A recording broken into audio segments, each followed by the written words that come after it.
What's going on, guys? BriarRabbit here. You may notice that this gameplay is a little bit different than what you're used to seeing on this channel. Now, it is a free-for-all. You're definitely used to seeing free-for-alls on this channel. It's the loadout, though. The loadout is a little different. I'm running a pistol, I'm running a tack knife, and I'm running a throwing knife. And the reason for that is because I'm trying to both get used to and test out the new Scuf 1 controller that you might have seen on my channel yesterday.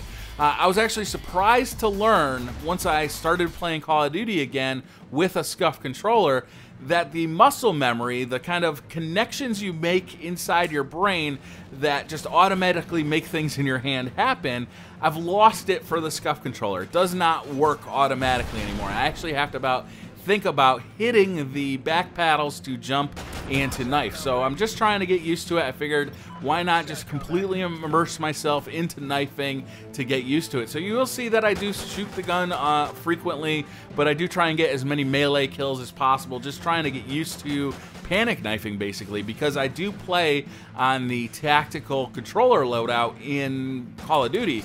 So panic knifing isn't something that you'll see me do a lot, just because when you change over to tactical, you actually change the knifing ability over from your right thumbstick to the B button.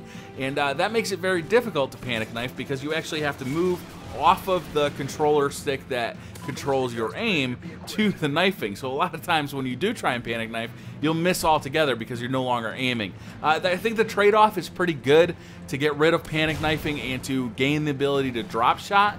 But it's definitely a trade-off, and that's what the Scuf controller basically gives you back, is the ability to now knife, anytime you want and while aiming, but also to do the Scuf jump. I mean, they named the thing after the Scuf jump, and it's a fairly powerful move, especially at close range. To be able to jump, aim, and shoot all at the same time is a very powerful way to play the game. And it's not really something that's possible with a normal controller unless you use the claw grip. And frankly, I'm not as committed to the game as people who use claw grips because that shit looks like it hurt.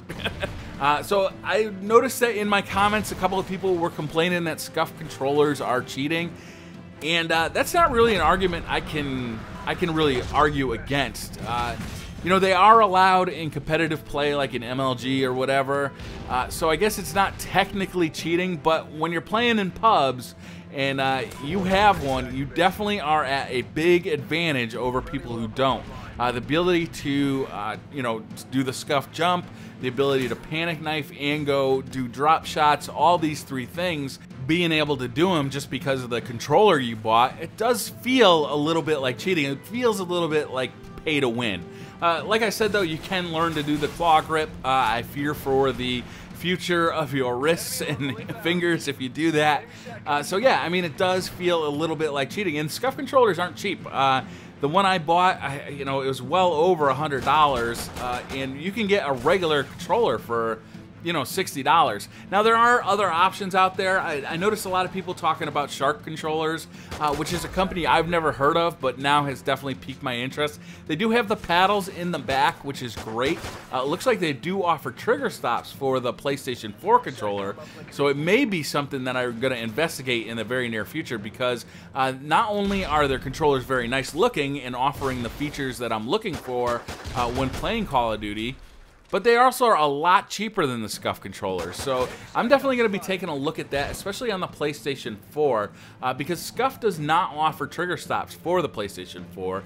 And if you're watching this gameplay, you'll notice that I can fire my pistol very quickly, much quicker than I could with a full, regular Xbox One controller, just because of those trigger stops. Being able to just have that limited range of motion on the trigger just allows you to fire that much quicker. And I doubt I'm hitting the the limit for how fast you can fire this pistol, but I'm definitely using the pistol fast enough that I'm scoring kills with it, which is great.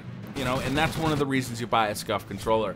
I still haven't really formed an opinion on whether I like this Scuf controller compared to my Xbox 360 controller. Part of that is going to be really colored by the fact that I really prefer the Xbox 360 controller as a base unit, much more than I like the Xbox One controller. I just think it was a better designed controller compared to the Xbox One controller.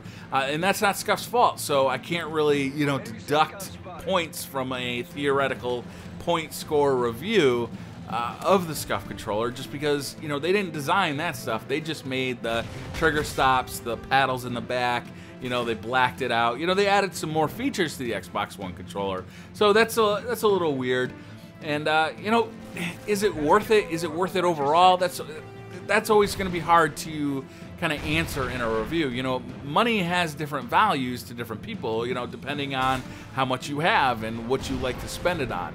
If you play a ton of Call of Duty, if it's like a game that lasts you all year until the next version comes out, if that's what you do with your time, with your spare time, that is the game that you play, yeah, probably a Scuf controller is going to be pretty good, because you get so much functionality from it. You can really, get better at the game almost instantaneously once you get a Scuf controller. But now that there's competing products like the Shark controller, the price to value gets a little more different. I haven't actually had one of these Shark controllers in my hand. I don't know how good they are, but they are significantly cheaper than a Scuf. And that makes me very curious, is this something that I want to investigate? Even though I already know I love the Scuf, is the Shark just as good for a much reduced price? So value always comes into the equation whenever you're reviewing stuff, and it's always a really hard thing to figure out. Just because, like I said, value has different meanings to different people. Is a Scuf controller a great bargain for somebody who plays Call of Duty for 2 months and then moves on to the next game? It's probably not there. It's probably not going to be there for you. So, still working on the review for the Scuf controller, but I'm having a lot of fun with it. It's fun to be knifing again and having a good time with that. So I'm just goofing around in this gameplay, but I thought it was a pretty exciting ending. I hope you enjoyed it. Hit that like button if you did. Hit subscribe if you'd like to see more gameplays like this, and I'll see you guys next time. Bye.